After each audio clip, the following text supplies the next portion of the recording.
നമസ്കാരം. റാഫ്റ്റർ ഫുട്ബോളിലേക്ക് എവർക്കും സ്വന്തം തീർത്തു. കൊളംബിയയും തീർത്തു ഫ്രാൻസ്.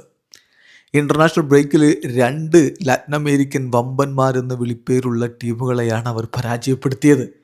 ബ്രസീലിനെ 2-1 തോൽപ്പിച്ചപ്പോൾ ഇതാ കൊളംബിയയെ ഏകപക്ഷീയമായ 3 ഗോളുകൾക്ക് വീഴ്ത്തിയിരിക്കുന്നു. കൊളംബിയ ഇതിന് മുമ്പത്തെ മത്സരത്തിൽ മറ്റൊരു യൂറോപ്യൻ ടീമായ ക്രൊയേഷ്യയോടും തോറ്റിരുന്നു. മത്സരത്തിൽ ഒരർത്ഥത്തിൽ പറഞ്ഞാൽ ഫ്രാൻസിൻ്റെ ബി ടീമാണ് കളിച്ചത് എന്ന് പറയേണ്ടി വരും. തുടക്കത്തിൽ പിന്നെ എംബാപ്പയൊക്കെ പിന്നീട് അവസാനം ഇറങ്ങി. ഏതായാലും ഡിസേ ഡു ഇരട്ട ഗോളുകൾ.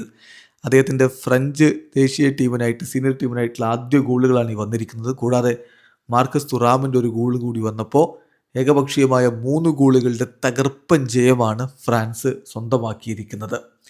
ഈ മത്സരത്തിൽ ഫ്രാൻസിൻ്റെ മുന്നേറ്റങ്ങൾ നയിച്ചുകൊണ്ട് ആദ്യ 11 Marcus Thuram, Desire Doue, Rayan Cherki, Akliouche എന്നിവരൊക്കെ ആദ്യ 11 ഒരുമിച്ചിറങ്ങി. മറുഭാഗത്ത് സുവാരസ്, ലൂയിസ് ഡയസ്, അതുപോലെ ഹാമേസ് റോഡ്രിഗസ് തുടങ്ങിയ സൂപ്പർ താരങ്ങളെ വെച്ചുകൊണ്ട് തന്നെയാണ് കൊളംബിയയും കളിക്കാൻ ഇറങ്ങിയത്. പക്ഷേ ആധിപത്യം പുലർത്തിയത് ഫ്രാൻസാണ്. അവരത് ഗോളാക്കി മാറ്റുകയും ചെയ്തു. കളിയുടെ 29ാമത്തെ മിനിറ്റിൽ ഡിസേ ഡുവിലൂടെ ഫ്രാൻസ് ലീഡെടുത്തു. 41ാമത്തെ മിനിറ്റിൽ മാർക്കസ് തുറാം ഗോളടിച്ചപ്പോൾ ഏകപക്ഷീയമായ 2 ഗോളിൻ്റെ ലീഡുമായിട്ടാണ് ഇടവേള സമയത്ത് ഫ്രാൻസ് കളിക്കളം വിട്ടത്. രണ്ടാം പകുതിയിൽ 56ാമത്തെ മിനിറ്റിലാണ് ഡിസേ ഡുവിൻ്റെ ബ്രേസ് പൂർത്തിയാവുന്നത്.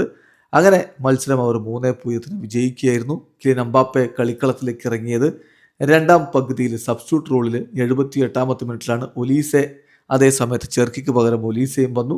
എക്യുറ്റിക്ക് 63ാമത്തെ മിനിറ്റിൽ ഡിസേ ഡുവിന് പകരം കളിക്കാൻ ഇറങ്ങിയിരുന്നു. ഏതായാലും ആദ്യ 11 പ്രമുഖ താരങ്ങളെ പുറത്തിറത്തി ഇറങ്ങിയിട്ടും ഫ്രാൻസ് ലാറ്റിൻ അമേരിക്കൻ ടീമിന് മേൽ ആധിപത്യം പുലർത്തി വിജയിച്ചു. വീഡിയോ അവസാനിക്കുന്നു. ഫുട്ബോൾ ലോകത്തെ കൂടുതൽ വിശേഷങ്ങളുമായി റാഫ്റ്റോക്സ് വീഡിയോ എത്താം.